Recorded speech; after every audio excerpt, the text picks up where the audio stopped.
आज हम लोग मेटल और नॉन मेटल के ऑब्जेक्टिव टाइप क्वेश्चंस देखेंगे। थ्योरी के लिए हम अलग से वीडियो बनाएंगे, अभी सिर्फ हम लोग ऑब्जेक्टिव एमसीक्यू टाइप के क्वेश्चंस देखेंगे। पहला क्वेश्चन देखिए क्या है। The ability of metals to be drawn into thin wire is known as. Metals की वो कौन सी प्रॉपर्टी होती है जो हम लोग जिस प्रॉपर्टी के हेल्प से किसी भी मेटल को हम लोग क्या करते हैं, थीन वायर के रूप में उसको ट्रांसफॉर्म कर सकते हैं, बदल सकते हैं। तो मेटल्स में एक प्रॉपर्टी होती है। अब सारे मेटल्स में ऐसा नहीं है, कुछ एक्सेप्शनल केस भी रहते हैं। जैसे आप मरकरी से वायर बनाना चाहें तो पॉसिबल नहीं है, वो तो ऑलरेडी लिक्विड फॉर्म में पाया जाता है ना। तो कुछ होता है, जैसे सबसे ज़्यादा अगर डक्टिलिटी की बात करें तो गोल्ड की होती है। 1 ग्राम गोल्ड से लगभग आप 2 किलोमीटर तक के वायर को बना सकते हैं। तो यहाँ पे आपसे बेसिकली प्रॉपर्टी पूछा गया था, the ability of metals to be drawn into thin wire is known as. कौन सी प्रॉपर्टी होती है? उस प्रॉपर्टी को कहते हैं डक्टिलिटी। तो इसका सही आंसर हो जाएगा डक्टिलिटी। आइए अब बाकी ऑप्शंस को देख लेते हैं। मेलेबिलिटी, मेलेबिलिटी क्या होता है? मेलेबिलिटी थिन सीट में अगर मेटल्स है तो उस मेटल को अगर हम लोग थिन सीट में ड्रॉन कर रहे हैं, उसको ट्रांसफॉर्म कर दे रहे हैं, तो उस प्रॉपर्टी को बोलते हैं मेलेबिलिटी, थिन सीट के फॉर्म में, है ना। जैसे स्टील वगैरह जो रहता है उसको मेलेबिलिटी प्रॉपर्टी के तहत ही उसको सीट के फॉर्म में क्या कर दिया जाता है, बदल दिया जाता है। चदरे की जो आप बॉक्सेस वगैरह देखते हैं वो मेलेबिलिटी में ही आता है, ठीक है। आप उसको हैमर से स्टील को पीट पीट के उसको कैसे चद्दर के रूप में ढाल सकते हैं। तीसरा है सोनोरिटी, साउंड, साउंड से रिलेटेड है ये। सोनोरिटी किसको बोलते हैं? साउंड से रिलेटेड है। तो अगर कोई आवाज़ करता है तो वो सोनोरिटी होता है। साउंड की जो मेटल्स होते हैं उसमें सोनोरिटी का गुण रहता है। जैसे कोई मेटल्स को आप पीटते हैं तो वहाँ से आवाज़ भी निकलती है। अब देखिए कंडक्टिविटी है। कंडक्टिविटी मतलब ये इलेक्ट्रिसिटी से संबंधित है, इलेक्ट्रिसिटी से संबंधित है। अगर कोई कॉपर की वायर है तो वो क्या करेगा, इलेक्ट्रिसिटी को कंडक्ट करेगा। एल्युमिनियम का वायर है, इलेक्ट्रिसिटी को कंडक्ट करेगा। तो वो उसकी कंडक्टिविटी प्रॉपर्टी होती है जिसकी वजह से वो क्या होता है, जो हम लोग पावर अपने घरों में यूज करते हैं वो उस प्रॉपर्टी के थ्रू होती है। तो इसका सही आंसर हो जाएगा डक्टिलिटी। देखिए दूसरा क्वेश्चन है, generally metals are solid in nature, which one of the given metals is found in liquid state at room temperature. कह रहा है कि जो मेटल्स होते हैं वो जनरली सॉलिड होते हैं नेचर में, लेकिन इन चारों में से कौन सा ऐसा मेटल है जो लिक्विड फॉर्म में पाया जाता है। तो वो ऐसा एक ही एक्सेप्शनल केस होता है, मरकरी का, ठीक है। मरकरी का सिंबल क्या होता है? Hg। तो इसका राइट आंसर क्या हो जाएगा? Hg, mercury. Sodium, sodium solid state में पाया जाता है, ठीक है। और इसको किरोसिन ऑयल में डुबो के हम लोग रखते हैं, किरोसिन ऑयल में, क्योंकि ये एयर के साथ बहुत ही ज़्यादा हाईली रिएक्टिव होता है। आयरन, आयरन जो होता है, आयरन आप देख पा रहे हैं ये भी किस फॉर्म में पाता है? सॉलिड, सॉलिड फॉर्म में पाया जाता है। कॉपर, कॉपर भी आपका सॉलिड फॉर्म में पाया जाता है। लेकिन ये जो मरकरी है, ठीक है, मरक्यूरी है, मरक्यूरी हमारा किस फॉर्म में पाया जाता है? लिक्विड टेम्परेचर में, सॉरी लिक्विड फॉर्म में पाया जाता है एट रूम टेम्परेचर। देखिए थर्ड क्वेश्चन है, N alloy is an element, a compound, a homogeneous mixture, a heterogeneous mixture. तो एलॉय बेसिकली क्या है? एलॉय होता है होमोजेनियस, होमोजेनियस, होमोजेनियस मिक्सचर होता है, ठीक है। होमोजेनियस मिक्सचर किसका होता है? मेटल और नॉन मेटल, मेटल हो सकता है, मेटल नॉन मेटल हो सकता है, ठीक है, नॉन मेटल। जैसे इसके एग्जांपल में आप देख सकते हैं, जो हमारा स्टील होता है, स्टील होता है ये बेसिकली किससे बनता है? आयरन और कार्बन के साथ बनता है। तो ये क्या है? स्टील जो बनाया गया है ये क्या है? एलॉय है। तो एलॉय बेसिकली डिफरेंट मटेरियल्स को मिला के बनाया जाता है ताकि ये कोरोजन को भी रजिस्ट कर सके, साथ में उसकी प्रॉपर्टी भी चेंज हो जाती है। अगर हम लोग सिर्फ आयरन का यूज करके कुछ बनाना चाहे तो उतना पॉसिबल नहीं है, क्योंकि प्योर फॉर्म में अगर आयरन की बात करें तो वो मोल्टन स्टेट में पाया जाता है, पिघला हुआ रूप में पाया जाता है। इसलिए जो हम लोग यूज करते हैं एलॉय के फॉर्म में यूज कर लेते हैं चीज़ों को। तो एलॉय जो होते हैं वो, उसका सही आंसर क्या होगा? Option C, homogeneous mixture. अब देख लेते हैं next question, question number 4। An elements A is a soft and can be cut with a knife. चाकू से जिसको काटा जा सकता है और जो कैसा होता है? सॉफ्ट होता है। This is very reactive to air, air के साथ बहुत ही ज़्यादा रिएक्टिव होता है। And can not kept in air, air में इसलिए इसको नहीं रखते हैं। It's highly reactive with water, और वाटर के साथ भी हाईली रिएक्टिव होता है। तो एक ऐसा मेटल का नाम बताना है आपको जो जिसको हम लोग चाकू से काट सकते हैं और जिसको ना तो एयर में रखते हैं ना ही वाटर के कांटेक्ट में रखते हैं, क्योंकि वो हाईली रिएक्टिव होता है। तो ऐसे में सोडियम, जो सोडियम होता है ये हमारा बहुत ही सॉफ्ट होता है, तो इसका राइट आंसर हो जाएगा सोडियम।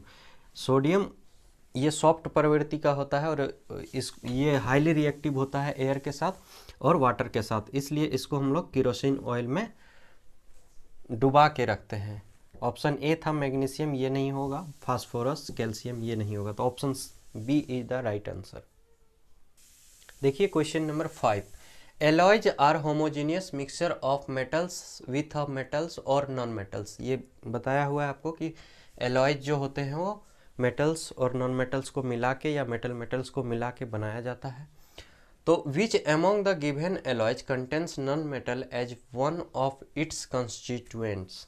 इसमें कह रहा है कि इनमें से कौन सा ऐसा एलॉय है जिसमें एक जो नॉन मेटल का यूज करके बनाया गया है, मतलब मेटल और नॉन मेटल को दोनों को यूज करके बनाया गया है, वो इन चारों ऑप्शन में से कौन सा ऑप्शन है उस तरह का। तो आपको ये पता है कि जो ब्रास होता है ये कॉपर और जिंक से बनता है। ब्रास को क्या बोलते हैं? ब्रास को तो पीतल बोलते हैं हिंदी में।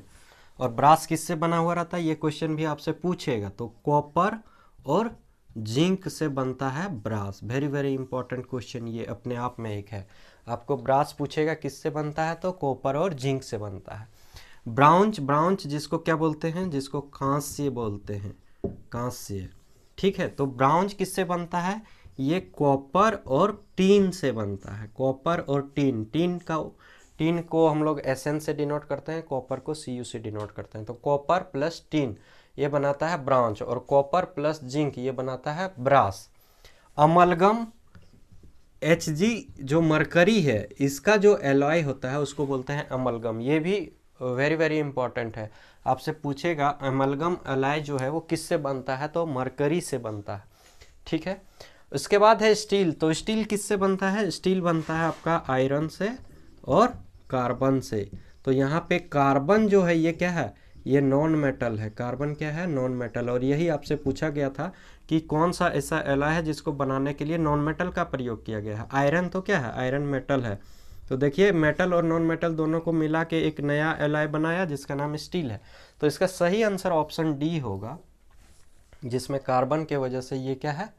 नॉन मेटल इसमें प्रेजेंट है। बाकी सारे में मेटल्स हैं, कॉपर, जिंक, टीन, आपका Hg। देखिए क्वेश्चन नंबर 6 है। Electrical wires have a coating of an insulating material, the materials generally used is. कह रहा है कि जो इलेक्ट्रिकल वायर होता है उसके ऊपर एक कोटिंग किया हुआ रहता है। वो जो कोटिंग किया हुआ रहता है वो इंसुलेटिंग कोई मटेरियल होती है। उस इंसुलेटिंग मटेरियल का नाम पूछा गया है कि क्या होता है। तो इंसुलेटिंग कहने का मतलब ये है कि इंसुलेटिंग इसलिए किया जाता है ताकि करंट आपको ना लगे। उसके ऊपर देखेंगे आपकी कोटेड किया हुआ रहता है, उसको PVC बोलते हैं। यहाँ पे सल्फर है, ग्रेफाइट है, ऑल कैन बी यूज्ड। तो सल्फर ग्रेफाइट का यूज नहीं होता है, यूज होता है हमारा PVC। PVC का फुल फॉर्म क्या होता है? पॉलीविनाइल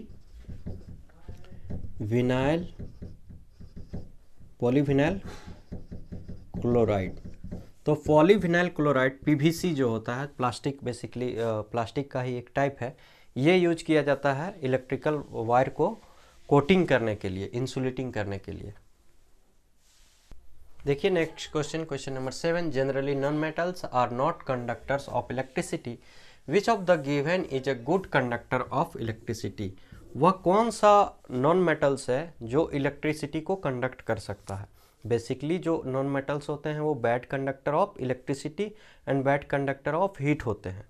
वो ना तो विद्युत का चालन करते हैं, ना तो वो ताप का परिवहन करते हैं।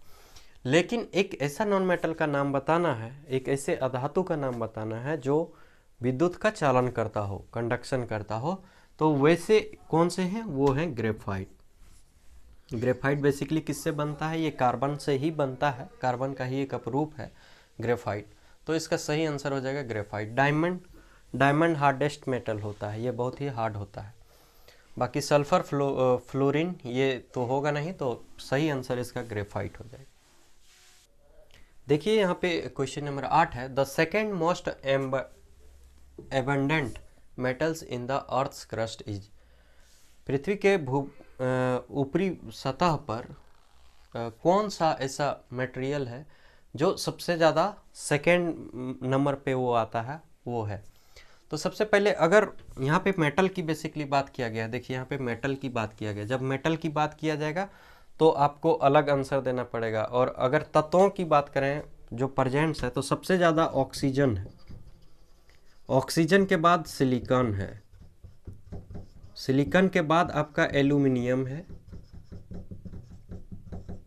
एल्यूमिनियम के बाद आपका आयरन है, आयरन के बाद आपका कैल्शियम आ जाएगा। ये ऑर्डर रहता है बेसिकली इस टाइप का। तो यहाँ पे तो आपको पूछा क्या है, सेकंड मोस्ट एमेंडमेंट मेटल। तो मेटल, ये ऑक्सीजन तो मेटल है नहीं, ये क्या है? नॉन मेटल है ना, ऑक्सीजन गैस है। सिलिकॉन क्या है? सिलिकॉन है आपका बेसिकली ये सेमीकंडक्टर, ये दोनों प्रॉपर्टी रखता है, मेटल का भी नॉन मेटल का भी प्रॉपर्टी रखता है। तो पहला most amendment metals in earth crust ये हो जाएगा एल्युमिनियम। ये पहला सबसे ज़्यादा पाए जाने वाला एल्युमिनियम है। दूसरे नंबर पे पूछा है, दूसरे नंबर पे आयरन होगा, तीसरे नंबर पे कैल्शियम हो जाएगा। तो यहाँ पे देखिए दूसरे नंबर पे क्या है? दूसरे नंबर पे आयरन होगा। Option number D is the correct answer. अगर सिर्फ पूछता आपको कि most amendment metals in the earth crust तो आप एल्युमिनियम को टिक करते, लेकिन यहाँ पे सेकंड मोस्ट अमेंडमेंट मेटल पूछा है, तो सेकंड मोस्ट अमेंडमेंट मेटल में आपका आयरन हो जाएगा। देखिए question number 9, which of the given non metal is a liquid. अब पूछा गया है आपसे कि कौन सा ऐसा नॉन मेटल है जो लिक्विड फॉर्म में पाया जाता है। मेटल जो होते हैं वो बेसिकली सॉलिड होते हैं, बट मरकरी उसका एक्सेप्शनल है, मरकरी लिक्विड फॉर्म में पाया जाता है। नॉन मेटल्स जो होते हैं वो क्या होते हैं? सॉलिड भी हो सकते हैं, लिक्विड भी हो सकते हैं, गैस भी हो सकते हैं। ठीक है, जैसे कि ग्रेफाइट वो आपका सॉलिड में पाया जाता है, ग्रेफाइट क्या है? नॉन मेटल है। तो यहाँ नॉन मेटल पूछा गया है जो लिक्विड फॉर्म में पाया जाता है, तो नॉन मेटल वैसा कौन सा है? वो है ब्रोमीन। तो ये याद रखिएगा आप कि ब्रोमीन जो होता है वो नॉन मेटल होता है, और वो किस फॉर्म में पाया जाता है? वो लिक्विड फॉर्म में पाया जाता है। और ये क्वेश्चन नंबर 10 है, the bronze metals are made up of. Bronze किस मेटल से बना हो, मतलब कौन कौन से मेटल से मिलके बना हुआ रहता है? ब्राउन्ज बेसिकली एक अलॉय है, और इसको हमने बताया था आपको, इसको कांच से बोलते हैं। तो ये एक तो था हमारा क्या, एक था हमारा ब्रास। ब्रास किससे बनता था? कॉपर और जिंक से। और ब्राउन्ज किससे बनता है? ब्राउन्ज बनता है कॉपर और टीन से। Option number C is the correct answer. देखिए यहाँ पे पूछा है, in general the number of electrons in the outermost shell of a metal atom is. कह रहा है कि कोई मेटल का जो एटम है उसके बाह्य आउटर ऑर्बिट में, आउटर सेल में कितने नंबर ऑफ इलेक्ट्रॉन्स होते हैं, जिसको हम लोग वैलेंस सेल में कह सकते हैं, वैलेंस इलेक्ट्रॉन। तो बेसिकली आपको वैलेंस इलेक्ट्रॉन पूछा गया है कि कितने होंगे। आपको पता है कि इस तरह से पहला जो ऑर्बिट होता है इसमें 2 इलेक्ट्रॉन रहते हैं, आगे जो रहता है दूसरा ऑर्बिट, इसमें कितने इलेक्ट्रॉन रहते हैं? 8 इलेक्ट्रॉन रहते हैं, इस तरह से करके। तो जो इसके आउटर मोस्ट शेल होते हैं उसमें नंबर ऑफ इलेक्ट्रॉन्स पूछा गया है कि कितना होता है अगर कोई नॉन मेटल है तो नॉन मेटल के केस में आउटर मोस्ट सेल में जो नंबर ऑफ इलेक्ट्रॉन्स होते हैं वो आपके 1 हो सकते हैं, 2 हो सकते हैं, 3 हो सकते हैं, ये आउटर मोस्ट सेल में हो सकते हैं। देखिए क्वेश्चन है, विच of the flowing non metals is lustrous. Lustrous means होता है चमकीला, जिसमें क्या हो? साइन हो, चमकता हो। तो इन चारों में से बताना है कि कौन लश्चर का गुण रखता है, और वो क्या है? नॉन मेटल है। तो सल्फर नहीं होगा, ऑक्सीजन नहीं होगा, नाइट्रोजन नहीं, इसका आंसर सही होगा आयोडीन। आयोडीन क्या होता है, उसमें साइन प्रॉपर्टीज होती है जो कि नॉन मेटल है। देखिए नेक्स्ट क्वेश्चन है amalgam is an alloy of. तो आपको बताया है इससे पहले अमलगम जो होता है वो किसका होता है, मर्क्यूरी। मर्क्यूरी का सिंबल क्या होता है, Hg, जो लिक्विड फॉर्म में पाया जाता है। ये क्या है, मेटल भी है। देखिए नेक्स्ट क्वेश्चन है a non metal used to preserve food material is. Food material को प्रिजर्व करने के लिए, उसे बचाने के लिए कौन सा नॉन मेटल का यूज करते हैं। तो आप देखते होंगे जो चिप्स के पैकेटेज रहते हैं वो फूले हुए रहते हैं, उसमें क्या होता है, नाइट्रोजन गैस भरा हुआ रहता है ताकि वो फूड को क्या कर सके, प्रिजर्व कर सके। तो इसका सही आंसर हो जाएगा option number D, nitrogen. About a non metal, non metal का कौन सा स्टेटमेंट करेक्ट है उसको हमको क्या करना है, टिक करना है। पहला है bromine is an example of liquid non metal. तो सही बात है कि ब्रोमीन क्या है, एक नॉन मेटल है और वो लिक्विड फॉर्म में पाया जाता है। दूसरा है graphite is a good conductor of electricity. सही बात है कि ग्रेफाइट जो है वो इलेक्ट्रिसिटी को क्या करता है, कंडक्ट करता है, और ग्रेफाइट क्या है, एक नॉन मेटल है। तीसरा है most of the non metals oxides are acidic. Non metals के जो ऑक्साइड्स होते हैं वो बेसिकली क्या होते हैं, एसिडिक इन नेचर होते हैं। तो ये बात भी सही है, जो मेटल्स होते हैं वो कैसे होते हैं, वो बेसिक नेचर के होते हैं, लेकिन जो नॉन मेटल्स होते हैं वो एसिडिक नेचर के होते हैं। तो इसका हो जाएगा option number D, all of the above, all of these. Next question, और ये इंपॉर्टेंट क्वेश्चन है, what happens when a pellet of sodium is dropped in water. कह रहा है कि अगर सोडियम को वाटर में ड्रॉप करते हैं तो क्या होता है। तो ऑब्वियस सी बात है, जो सोडियम जो होते हैं वो हाईली रिएक्टिव होते हैं, वाटर के साथ बहुत ही ज़्यादा रिएक्टिव होते हैं, और रिएक्ट करने के बाद वो क्या बनाते हैं, वो मेटल हाइड्रोक्साइड बनाते हैं, और साथ ही साथ हाइड्रोजन गैस को भी वो छोड़ते हैं। देखिए ऑप्शन यहाँ पे क्या लिखा है, पहला ऑप्शन देख लेते हैं, it catches Fyers and forms oxide. तो ऑक्साइड का फॉर्मेशन नहीं करता है, ये हाइड्रोक्साइड का फॉर्मेशन करता है, ठीक है, तो ऑक्साइड तो होगा नहीं। दूसरा क्वेश्चन, दूसरा option, it absorbs heat. Heat को एब्जॉर्ब तो करता ही नहीं, ये हीट को रिलीज करता है, एक्सोथर्मिक रिएक्शन होता है यहाँ पे, एंड फॉर्म ऑक्साइड, ऑक्साइड का फॉर्मेशन होता नहीं। तो दो ऑप्शन तो आपके गलत हो गए। Option C, it catches fire, आग जलेगा, है ना, आग होगा, एंड फॉर्म्स हाइड्रोक्साइड, और हाइड्रोक्साइड भी बनाएगा, OH आएगा। तो option number C is the correct answer, none of the above, तो ये तो नहीं होगा, तो option number C is the correct answer. Next question देख लेते हैं, when non metals is allowed to react with water. जब नॉन मेटल को वाटर के साथ रिएक्ट कराया जाता है तो क्या होता है। अभी हमने देखा यहाँ पे कि जो मेटल होता है, मेटल का रिएक्शन अगर हम लोग किससे करते हैं, वाटर के साथ करते हैं, तो मेटल क्या बनाता है, हाइड्रोक्साइड बनाता है, और साथ में साथ कौन सा गैस छोड़ता है, H2 गैस छोड़ता है। लेकिन जो नॉन मेटल होते हैं ना, जो नॉन मेटल होते हैं आपके, जो नॉन मेटल होते हैं, इसका रिएक्शन अगर वाटर के साथ कराएंगे तो कुछ भी फॉर्म नहीं होगा, ठीक है, कुछ भी फॉर्म नहीं होगा। तो यहाँ पे देखिए पहला क्या लिखा हुआ है, CO2 गैस इज फॉर्म, नहीं, H2 गैस इज फॉर्म, नहीं, ये मेटल के साथ होता है, अगर मेटल वाटर के साथ रिएक्ट करेगा तब H2 गैस निकलेगा। नो प्रोडक्ट्स आर फॉर्म, तो ये क्वेश्चन, ये इसका ट्रू होगा कि नो प्रोडक्ट्स आर फॉर्म, कोई भी प्रोडक्ट्स फॉर्म नहीं होता है, डिपेंड्स ऑन टेम्परेचर, ये नहीं होगा। Option number C is the correct.